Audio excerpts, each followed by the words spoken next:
Now I gotta ride or die.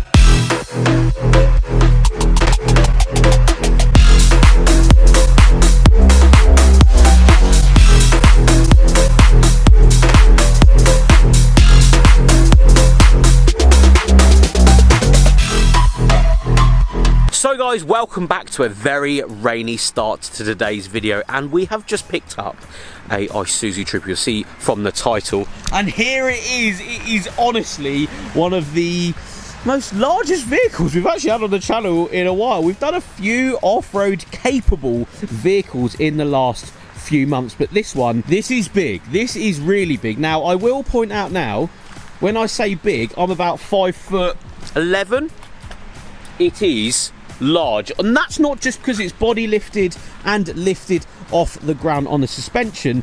These things are massive anyway. I just enjoyed the drive here and realized how big these things actually are inside, but we will look around this thing before we properly take it out and explain to you guys why I think these are so cool. Now this one is modified, of course. If you're going to find one, you can find modified ones. This one has a suspension lift, actually torsion bar on the front, so you can actually lift these pretty easy, but it does have a set of shocks on the front and the back. But unlike the Land Cruiser we had in a few videos ago, they're about £1,000 to actually lift properly. This was about 80 quid just for the rear springs. You can get them in the air for that sort of price. Yes, you can put shocks on it as well. This one has them, you know, you're talking, you know, a couple hundred quid. So say you're about under £300 to actually lift this in the air properly. The body lift will cost a little bit more because this one has quite a large body lift on it. You actually come around the back to show you guys.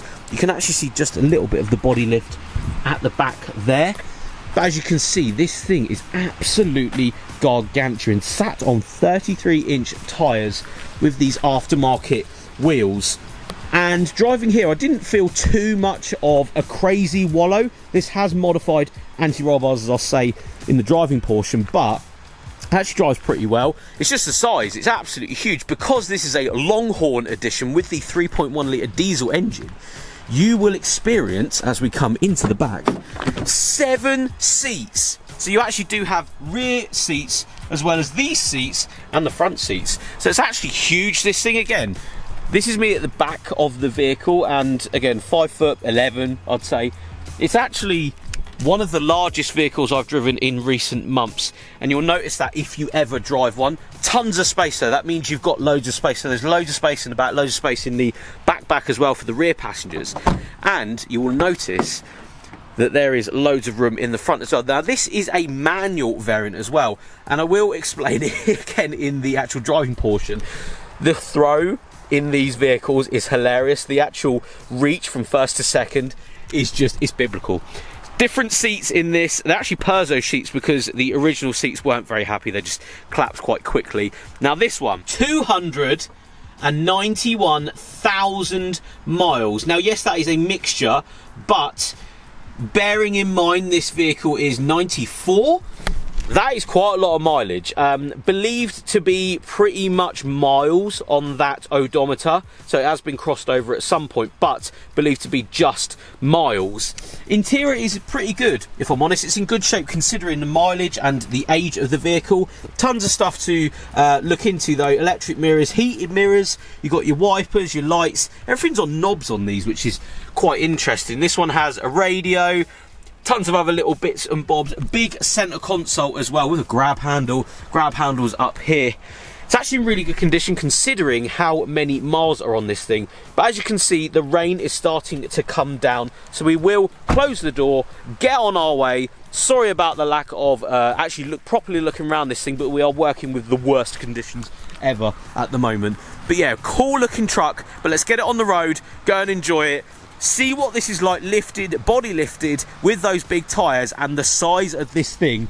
It's pretty biblical. Let's get on the road. So, the drive. Now, I've already sort of explained how large this vehicle is. Inside, it feels absolutely massive. I will say now, if you've ever watched the channel, I love a big car, I love a big truck. Owned a Dodge Ram, a 2012 plate one.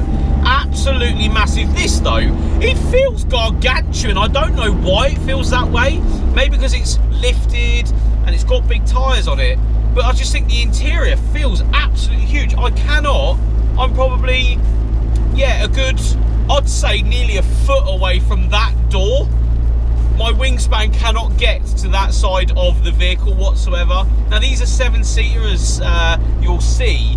This is the bighorn version, so the 3.1 litre intercooler, so it's got a top intercooler. That's why the vent is at the top, like a Subaru Impreza.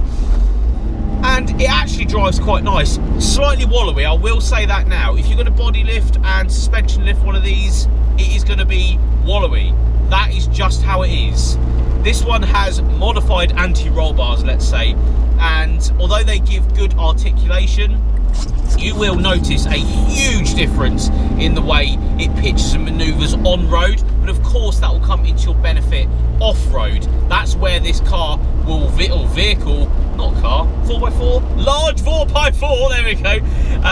That's where it's really going to come into its element. Unfortunately, we're working with, and why you haven't seen any off-road content on this car is because all of the byways and stuff are actually shut in my local area at the moment. It's just that time of year, and it is of course raining, so I don't want to get stuck or anything crazy like that.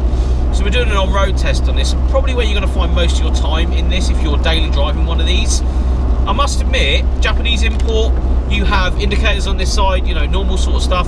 This one has, I've already said it, 300,000 miles, so 291,000 miles on this one. 291,000 miles it's running, and it's just had a new turbocharger. Not too much is known about the longevity of this engine in this one, but it seems to be alright. If it's had an engine, if it's had a head gasket, turbo, whatever, someone's done it properly, because it seems to actually perform really, really well, considering I am literally staring at 291,000 miles on the clock on this one. And I feel like it's worn quite well inside. Steering wheel has worn nicely, the buttons and everything still work, everything is as it should be. And yes, the modifications do change the characteristics of this vehicle. I don't think it's in a bad way. I feel like it's actually brought some sort of, well, a lot more fun, if I'm honest, into this thing. The one thing I am going to say is, and I did feel this before on one of these Troopers from this generation, the gearbox, so we'll go from first into second, the gear lever is like the longest thing ever, and the gear throw is like from the passenger's shoulder all the way over to the front of the vehicle. From third into fourth, you come so far back. Maybe that's because I drive a lot of hot hatches, a lot of smaller vehicles these days, but that is just, I love that that is just so agricultural in a sense, because you get to throw the gear as long as you want, and there's something quite satisfying about it in a weird way, that you can actually throw the gear, so it takes so long to throw it is what it is. It just gives it a bit more character, more than you would usually expect from a vehicle of this age. I don't feel like a lot of them came with such long gear sticks. It's just absolutely massive, but I think it creates a little bit more of a sense of occasion in a weird way. Big tyres, lifted, massive truck, so you're gonna feel like it's, you know, a big rig going down the road with that gearbox as well.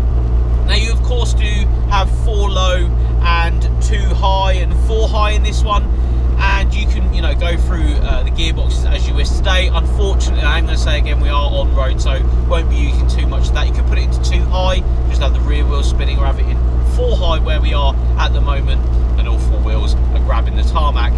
Heating's really, really good in this one. I've never got into a Japanese car from this era, Japanese truck from this era, and not had a problem with heating. Heating's fantastic. But size-wise, I'm going to say again, if you're buying this for practicality as well as off-road capabilities, you could literally chuck anything in the back of it. It is so big, this thing.